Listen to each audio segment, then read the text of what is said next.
Salve, salve galera, amigãos aí do Instagram, LinkedIn, YouTube, chegando aqui para aquele vídeo especial, aquela resenha, tudo que rola aí no futebol brasileiro, futebol internacional e também nos demais esportes. Bom galera, sexta-feira, primeira convocação da seleção brasileira pós-Copa do Mundo, né, sob o comando do, até então, né, por este momento, técnico interino Ramon Menezes, que teve um sucesso até na equipe sub-20, campeã do Sul-Americano, que devolveu o Brasil a disputar um Mundial na categoria após 12 anos, após 8 anos, né, sem figurar na disputa do Mundial sub-20.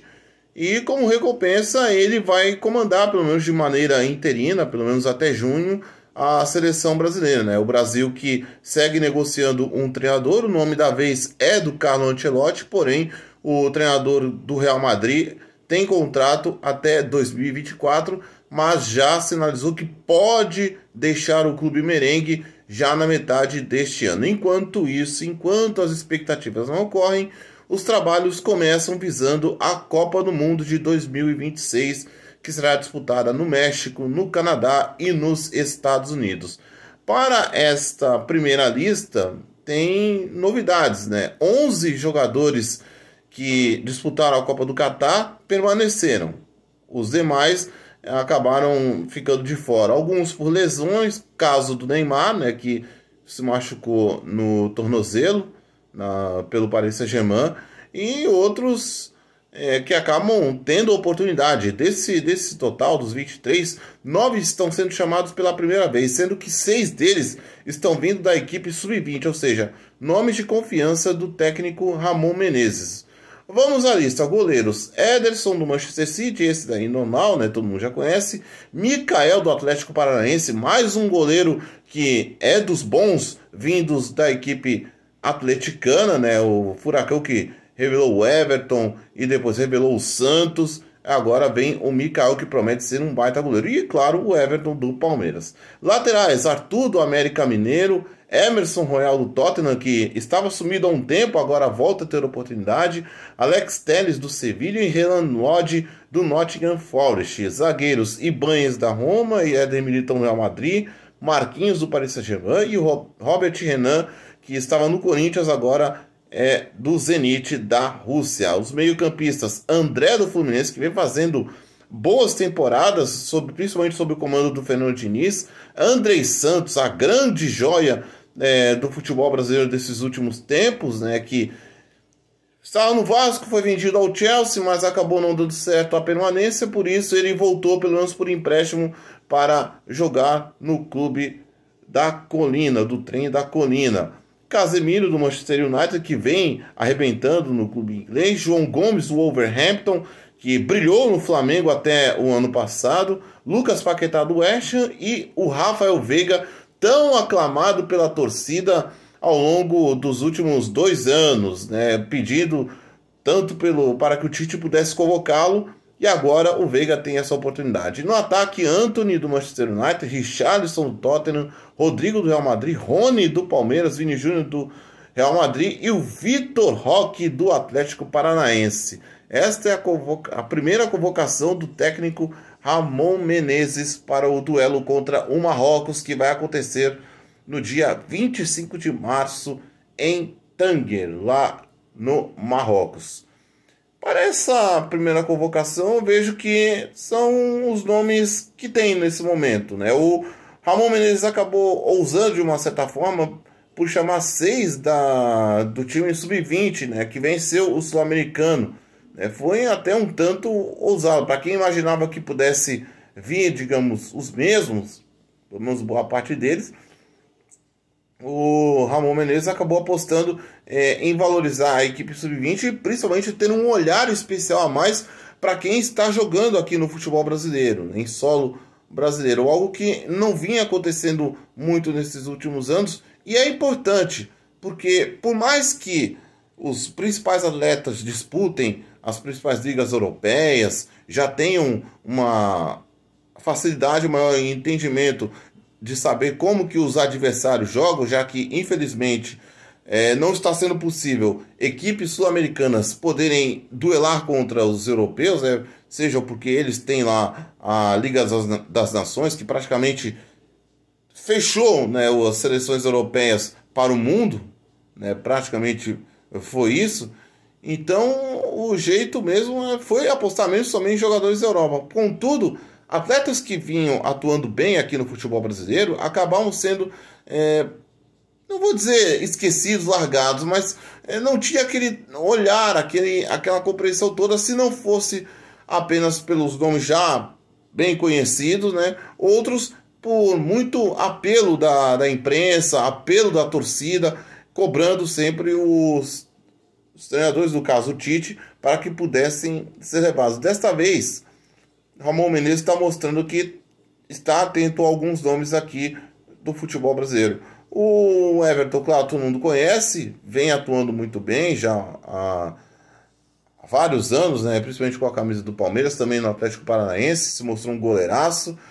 O Rafael Veiga, que vem mostrando uma ótima regularidade desde 2021 para cá, né? Vem sendo aquele meia participativo, de participação em bolas paradas, cobrança de falta, escanteio, armação de jogadas e, claro, os gols, principalmente bonitos gols de fora da área. E também o Rony, né, que muita gente acabou estranhando, porém dá para se entender que o Rony é aquele jogador mais de ponta que busca a velocidade, quebra muito as linhas defensivas pelas pontas e também tem uma ótima utilidade como um centroavante, como ele vinha jogando nesses últimos anos com a camisa do Palmeiras. Por isso, uma premiação interessante. Porém, alguns outros nomes merecem ainda ser observados aqui no futebol brasileiro. Claro, além dos jogadores do Flamengo, como Everton Ribeiro, o Gabigol e o Pedro, lógico, mas também seria importante observar nomes como o Yuri Alberto do Corinthians. Eu vejo que ele ainda precisa ter uma sequência maior para demonstrar todo o seu potencial, porque bola ele tem, principalmente para poder ajudar neste novo ciclo de seleção brasileira. O Dudu, que desde 2015 no Palmeiras mantém uma regularidade espetacular, jogando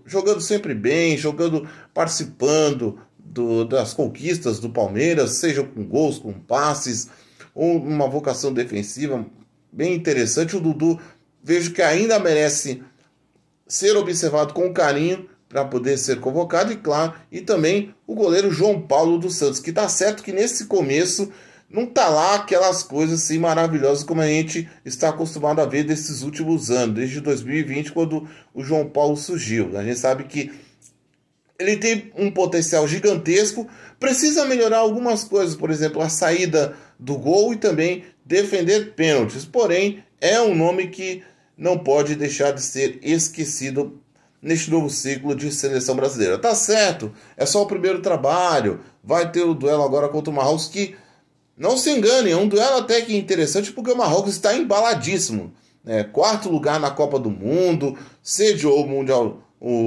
a última edição do Mundial de Clubes. É uma seleção que está se mostrando bem interessante de poder acompanhar, né? Claro, além de boa parte dos jogadores que atuam na Europa, mas vale a pena conferir este amistoso e, claro, ver o desempenho dos jogadores. Um detalhe também é que o que o técnico Ramon Menezes quer também dizer? Ele quer buscar jogadores que estejam com fome, com garra, com gana de querer pegar a camisa da amarela e dizer o seguinte: eu quero estar na Copa do Mundo, eu quero ser campeão do mundo. Mais ou menos como o que aconteceu com os nossos vizinhos, a seleção da Argentina, sob o comando do Lionel Scaloni. O que aconteceu? Depois da Copa do Mundo de 2018 e da Copa América de 2019, quando a Argentina foi eliminada de maneira vexatória para a França e também para o Brasil na semifinal.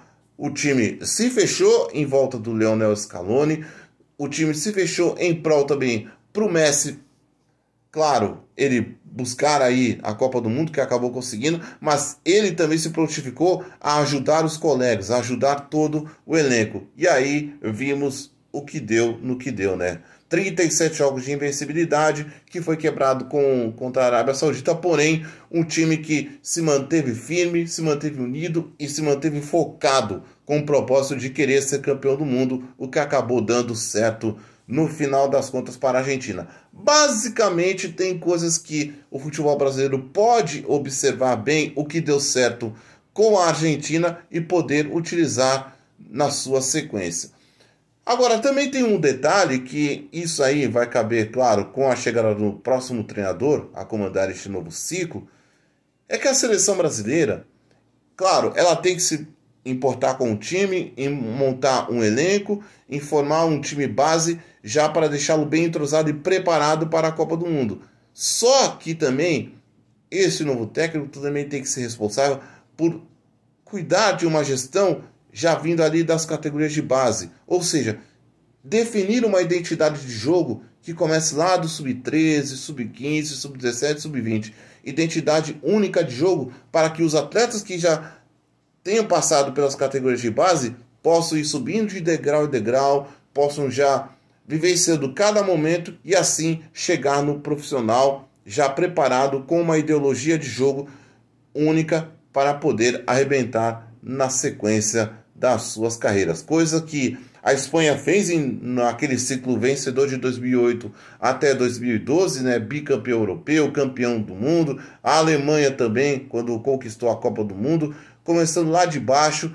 E aí, com essa identidade, todos os jogadores que já sabiam como um outro jogava, e aí ficou fácil para eles poderem conquistar tudo que conquistou. É isso que o Brasil também precisa ter a partir de agora neste novo ciclo. Não digo somente para querer voltar a ganhar uma Copa do Mundo, algo que já não vem desde 2002, né? Já vai fazer agora 21 anos, no próximo ciclo 24 anos, igualando o jejum obtido lá de 70 até 94.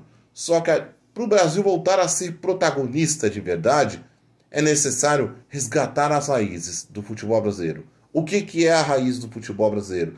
Um futebol ousado, um futebol ofensivo, um futebol de dribles, um futebol de toques rápidos, de velocidade, um futebol agradável e, claro, um futebol que cative e conquiste o carisma com o torcedor. Algo que não vem acontecendo há muito tempo. Boa sorte agora para o técnico Ramon Menezes. Toda a sorte e esperteza para a CBF na escolha do próximo treinador e, claro, boa sorte para estes novos jogadores, que eles possam realmente honrar a camisa do Brasil, que eles possam jogar com vontade, com gana, visando voltar a ser campeão do mundo. É isso, até mais.